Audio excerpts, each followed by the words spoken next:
tyres as people try and make it around the first corner, but everybody, I think, has got through safely. Wehrlein has made up a couple of places. Now they come through turns 2, 3 and 4. Wehrlein has got ahead of Nick de Vries as well and up into 8th place. Brilliant start from the Porsche driver, but Verne holds the lead. De Coster didn't get away well, but he's still in second place on the bracket called the Estachita. And here comes Lotterer, forcing his way past Nick de Vries. I thought he was going to go to the side of his Porsche teammate for a moment, but he managed to keep it all together. Safety car is deployed, and there's a wheel off, and it's Oliver Rowland who has dropped to the back of the field. Antonio Giovinazzi going side by side with Sergio Senic-Camera, and a bit of contact, I think, with his teammate there. And Sen Giovinazzi spinning. And then Rowland's coming in behind. This is turn 7 and both Techeetahs lock up. Is this an opportunity for Evans? Right the outside. Big mistake from De Coster, there's contact and Evans is through. Into attack mode goes Jean-Eric Vergne. So Jean-Eric Vergne takes attack mode from the lead of the race. That's Mitch Evans activating attack mode. He comes out just behind Eduardo Mortara. So Vergne is back in the lead of the E-Prix, and then Mortara is in second. As a leader. Jean-Eric Vergne takes attack mode as well. Mitch Evans back to the head of the race. So that's Vergne's second attack mode, and Mitch Evans is now in the lead of the race. And here comes Vergne in the lead of the race. Into turn 1, and Jean-Eric Vergne takes the lead. Evans, I thought, was going to try and get the cut back into turn 2, but it wasn't to be. But Evans still has an attack mode to use. Here he goes. Through goes Evans, activates attack mode. And that's what it means to James Barclay as Evans emerges second in the race, crucially, still ahead of Antonio De Coster, and now he's going to start the charge to try and close it on Jean-Eric Vergne. But here comes De Coster on fan boost. He's having to defend here from Eduardo Mortara. Here he comes, and there's no holding back, I'd say, right now from Antonio Felix De Coster. Mortara gets through. Nick de Vries in the pit lane and seemingly out of the running. Rear left puncture for De Vries. But Evans to the inside. Evans attacks into turn 7 and takes the lead into Qatar E-Prix. Where did that come from? Good job, mate, good job. Van Doorn on the attack for fourth position. De Coster covers the inside. Van Doorn to the outside. Nothing he can do even with the fan boost. Vergne has a little bit less energy, and Vergne's going for the lead here. Down towards turn 1, Evans covers the inside. But now he's got dirt on his tyres, so he can't overdo it through turn 1. Look how slow he is. Evans got out of shape. Vergne is all over the back of him. Bump. This is the back from Evans. Evans underneath attack. 2 laps to go. Evans saying, I'm struggling with the rear tyres. They're coming down into the left-hand of 7. They're both Evans and Vergne covering the inside defensively. Can Mortara find a way through? There's only really 2 more overtaking opportunities. And the first one is coming up into turn 13. Through 12, this is the last, the run up to 13 now. No, he lifts really early, Mitch Evans. Vergne defending like crazy. So Evans put energy back into the battery, back up to 1%. It's a long run to the line as well, so they may have to lift off here, Jean-Eric Vergne, earlier than Mortara. Mortara tries to get through. Vergne's out of shape. Evans is surely going to hold on. I think Vergne's going to run out of energy here. He covers the inside again. It's going to be right together for second place. But Mitch Evans in the Jaguar has driven a superb race. And Mitch Evans wins in Jakarta. Come on.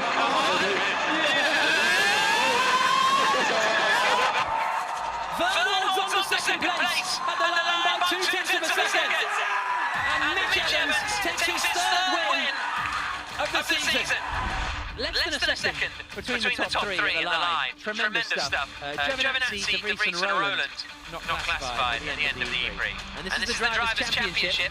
So we've got 12 points now.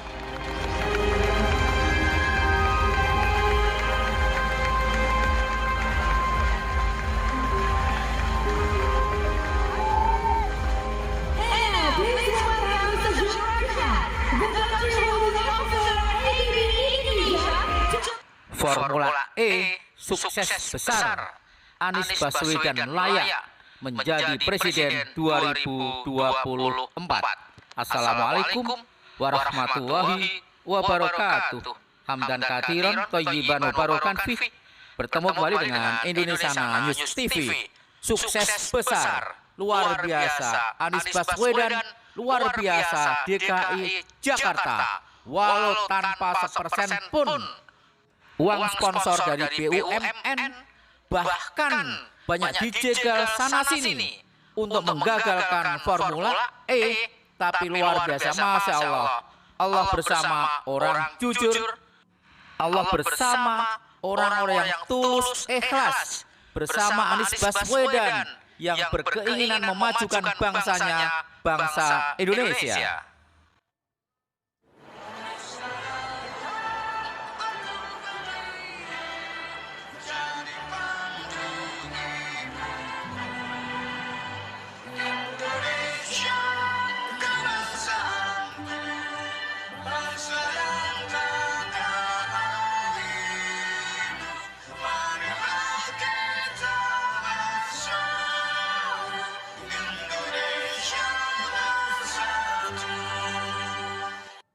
Lagu kebangsaan Indonesia Raya dinyanyikan dengan sangat khidmat, bahkan tamu-tamu dari luar negeri, pembalap, coach, dan rakyat Indonesia yang ada di stadion bersikap tegap untuk menyanyikan lagu kebangsaan Indonesia Raya. Masya Allah, pemandangan yang sangat luar biasa.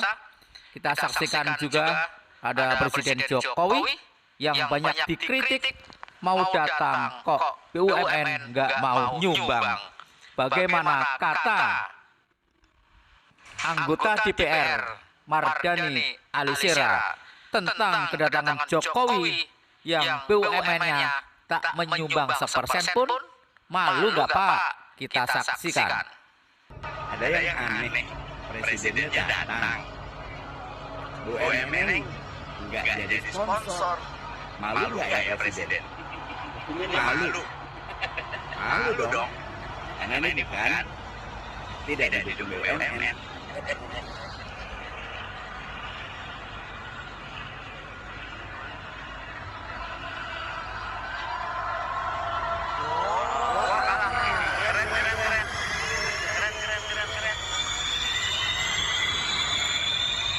Kalau admin yang ditanya sih malu Pak Mardani Alisera, bagaimana mungkin Presiden Republik Indonesia hadir di hajatan yang mengharumkan nama Indonesia yang diliput 170 negara dan menjadi trending topik dunia, gelaran Formula E Jakarta, tapi BUMN-nya tak nyumbang.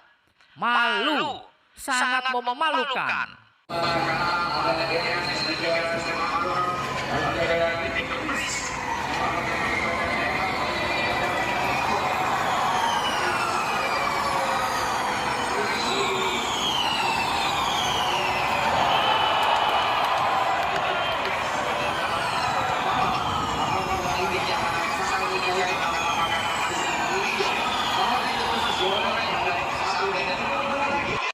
Yang happy tidak hanya rakyat Indonesia yang menyaksikan begitu megahnya, begitu suksesnya Formula E ini, tapi para pembalap-pembalap dunia juga sangat mengagumi dan penasaran untuk bisa menaklukkan lintasan mirip kuda lumping.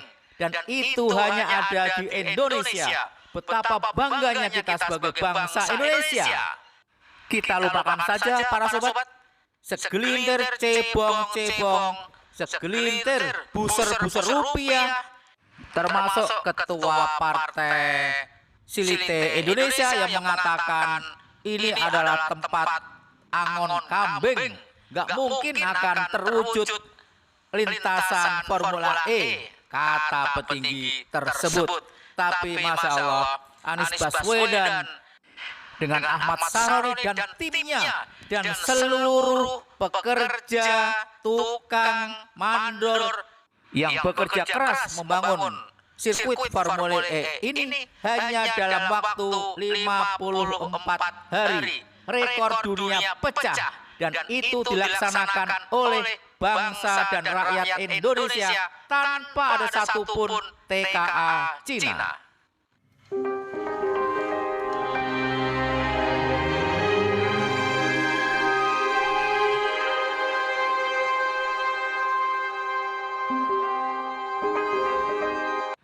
Satu lagi prestasi Anies Baswedan, di mana pada gelaran yang bersifat internasional ini ratusan UKM usaha kecil dan menengah dihadirkan di gelaran yang dahsyat ini. Luar biasa, tak ada merek-merek asing yang menjajakan di gelaran ini, tapi Anies lebih memilih UKM Indonesia. Maju kotanya, bahagia warganya. Mudah-mudahan di 2024 maju bangsanya, maju bangsa Indonesia, bahagia warga negara Indonesia, bukan warga negara asing, apalagi TKA Cina. Tidak sama sekali.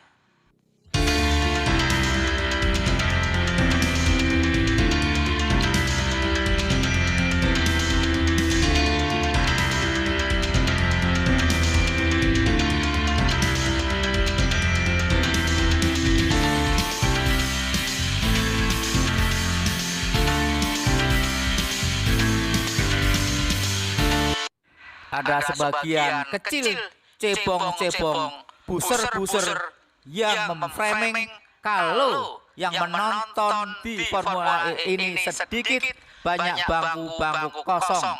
Kata buser-buser rupiah. Kita saksikan saja para sobat, semua bangku full. Bahkan banyak di antara penonton datang dari berbagai negara. Luar biasa. Sukses. Dan sangat sukses sekali. Salut buat Mas Anies Baswedan dengan Ahmad Sarori dan timnya yang telah membanggakan Indonesia. Admin ulangi lagi, yang telah membanggakan Indonesia. Admin hanya berdoa mudah-mudahan bangsa Indonesia yang sedemikian besar, yang potensinya luar biasa, mudah-mudahan dianugerahi Allah. Mr. Anies Baswedan. The first winner of Cali Prix means a lot. The whole event's been great. The support is fantastic. The fans that come out, so passionate. The track great, so I can't wait to come back next year. The weather for me, and I think for a lot of us, is difficult. I've been on cooler conditions before, but when you're driving, it's obviously Coca-Cola stress and stuff. It takes a lot out of you, but we'll just able to manage it, and very happy for that. Mempromosikan Indonesia, mengenalkan Jakarta pada dunia, mengenalkan fashion pada dunia, ekonomi juga akan bergerak. It's definitely going to be a challenging race. It's going to be hot all day, and I think from a physical point of view, it makes it just a little bit harder basically, because it feels like there's no escaping from it during the day. But apart from that, it's mainly managing the car, to be honest. The tires, the battery. I think it's going to be quite challenging in the race conditions. But it's the same for everyone. It's an unknown for everyone as well. It's a new circuit, so we'll see how we go. Kan ada kesan bahwa Formula ini kan anak tiri. Apa sih Formula ini gitu loh ya? Iya, pertama itu. Yang kedua dari hilir mudik elit-elit politik yang datang ke Formula E tidak semesra ada yang di sono tuh, yang di Mandalika misalnya. Kan itu yang terjadi. Itulah yang kemudian bisa menegaskan Formula ini hanya balapan Anies. Makanya kemudian BUMN itu diblok, nggak ada sponsor, beda dengan di sana. Menterinya hilir mudik, ada yang pasang bendera segala macam. Kan wajah Indonesia, Pak. Ini kan wajah Indonesia, bukan wajah Anies. Saya meyakini kenapa Jokowi itu datang ke tempat bukan hanya seperti yang disampaikan oleh Bang Ege. Biasanya kalau pesta terkesan itu sukses, semua orang akan berdatang. Saya bukan hanya di situ. Formula ini tentu menyangkut wajah Indonesia di mata internasional. Pentingnya di situ. Terlepas di dalam itu bergemuruh, tidak ada sponsor dari BUMN misalnya, cebong dan kampret masih terbelah gitu. Ada gemuruh hati politik di mana Mbak Puan sama Jokowi dihadap-hadapkan saat ini. di tempat saya grandstand gitu ya, tempat berdiri sama-sama itu agak mahal langsung. Tapi suasananya itu rasa saya lebih favorable karena parameter ini. Lebih mendukung Anies gitu. Jadi setiap kali nama Anies disebut, itu tepuk tangannya luar biasa. Nggak apa-apa, saya menceritakan. Iya, agak beda-beda suaranya ketika tepuk tangan. Tapi menyambung aksen tadi, saya mau menekankan ada Bali juga kan. Iya, nah ini barangkali terkait juga dengan pernyataan Pak Presiden bahwa ini nanti ujung-ujungnya ada nikel dan lithium. Oh iya loh, ini balap ini ataupun mobil elektrik ini ujungnya pasti soal nikel dan lithium, baterai. Aduh baterai, tinggal berapa persen, siapa sumbernya. Tapi bisa nggak Adi kita lihat di sini? Ini menarik karena saya pernah disampaikan juga oleh beberapa sumber di PDIP, sumber-sumber yang ada tinggi, yang mengatakan pada ujungnya nanti bisa jadi kalau terjadi deadlock dalam memasang-masangkan ini. Kita tahu pada saat yang sama ada koalisi Indonesia Bersatu Bersemu Dadu ya, sudah melakukan silaturahmi nasional misalnya. Balapan Formula E Jakarta 2022 telah rampung digelar. Mitch Evans, Jean-Eric Vergne, dan Eduardo Mortara berhasil naik podium dengan finish masing-masing di posisi pertama, kedua, dan ketiga. Rangkaian acara Formula E Jakarta digelar di Jakarta International Athletic Circuit Ancol, Jakarta sejak pukul 7.15 waktu Indonesia Barat. Diawali sesi free practice 1 dan 2, kualifikasi, dan balapan. Formula E memiliki format balapan cukup unik, yakni digelar selama 45 menit plus 1 lap. Seusai balapan, Mitch Evans, Jean-Eric, dan Eduardo Mortara kompak mengaku puas dengan hasil yang mereka raih. Ketiganya juga menuturkan terima kasih kepada masyarakat Indonesia. Adapun di balapan kali ini, pembalap keturunan Indonesia, Nick De Vries, tak mampu mendulang hasil positif. Ia gagal menyelesaikan balapan. Presiden Joko Widodo menginginkan ajang balap internasional dapat terus terlaksana di Indonesia. Terlebih Indonesia sudah memiliki sejumlah lintasan balap bertaraf internasional, seperti sirkuit Mandalika, sirkuit Sentul Bogor, dan Jakarta International Athletic Circuit. Presiden juga memastikan pemerintah bakal mendukung setiap kegiatan internasional yang digelar oleh pemerintah daerah, termasuk juga akan memberi dukungan untuk seri kedua ajang balap mobil listrik Formula E di Indonesia. Presiden Jokowi juga mengapresiasi acara balap Formula E yang digagas Gubernur DKI Jakarta Anies Baswedan. Presiden menilai kegiatan ini merupakan ajang yang bakal diminati semua orang. Mengingat perkembangan teknologi akan mengarah ke ramah lingkungan, termasuk ke mobil listrik. Presiden Jokowi menambahkan kegiatan ini juga sebagai ajang yang mendukung program pemerintah ke depannya. Indonesia saat ini mulai berjalan menjadi negara industri, salah satunya yakni menjadi produsen baterai listrik dunia. Tahapan dalam mewujudkan hal tersebut telah dikerjakan, mulai hilirisasi nikel yang harus melalui pemurnian dan pengolahan biji tambang, kemudian menuju industri baterai lithium hingga ke produksi mobil listrik. Balapan Formula E 2022 Jakarta E-Prix Sabtu 4 Juni membuat Presiden Joko Widodo, Gubernur DKI Jakarta Anies Baswedan, dan Ketua DPR Puan Maharani duduk bareng. Ketiganya menonton balapan mobil listrik itu di Royal Box Circuit Jakarta International E-Prix Circuit. Mereka hadir sejak balapan belum dimulai. Awalnya, Jokowi duduk didamping Anies dan Ketua Pelaksana Jakarta E-Prix Ahmad Sahroni. Namun, Anies memberikan kursinya untuk Puan sesaat sebelum balapan dimulai. Anies pun kemudian duduk di sebelah Puan. Jokowi banyak mengobrol dengan Sahroni dan Chief Competition Officer Formula E Alberto Longo sebelum balapan. Di saat bersamaan, Anies banyak berbincang dengan Puan. Di lokasi itu, ada pula Ketua MPR Bambang Susatyo. Ia berbincang dengan Menteri Pariwisata dan Ekonomi Kreatif Sandiaga Uno yang duduk di sebelahnya. Pejabat lain yang menonton Formula E di lokasi itu adalah Menteri Kesehatan Budi Gunadi Sadikin, Kapolri Jenderal Listio Sigit Prabowo, Menteri Investasi Bahlil Lahadalia, dan Menteri Ketenagakerjaan Ida Fauzia. Budi Gunadi pun sempat mengabadikan momen-momen menarik ketika Jokowi, Puan, dan Anies duduk bersebelahan. Sementara itu, tokoh politik yang juga hadir langsung antara lain Ketua Umum Partai Demokrat Agus Harimurti Yudhoyono. Pria yang akrab disapa AHY itu datang sekitar pukul 10.45 waktu Indonesia Barat. Ia datang didampingi kru pribadinya tanpa ditemani sang istri dan anaknya. Ia mengaku menjagokan pembalap Belanda keturunan Indonesia Nick De Vries dari tim Mercedes EQ. Wasekjen PAD 12 November Mukmin mengapresiasi Gubernur DKI Jakarta Anies Baswedan yang tidak melibatkan pawang hujan saat balapan Formula E di sirkuit internasional Ebrik Ancol. Menurutnya, sikap Anies Baswedan itu merupakan bukti keistiqomahan seorang pemimpin. Novel juga menyinggung setiap sikap ketegasan Anies Baswedan yang tak mau menggunakan sponsor produk miras di Formula E. Hal ini membuktikan bahwa Anies dalam membangun Jakarta tak butuh pencitraan. Gubernur DKI Jakarta Anies Baswedan yang tidak melibatkan pawang hujan saat balapan Formula E Jakarta berlangsung. Alasannya penyelenggara Formula E hanya akan menggunakan ilmu pengetahuan berbasis data. Hal ini sudah komitmen bersama di Pemprov DKI. Selain itu, pembalap Formula E juga sudah terbiasa menghadapi situasi diguyur hujan.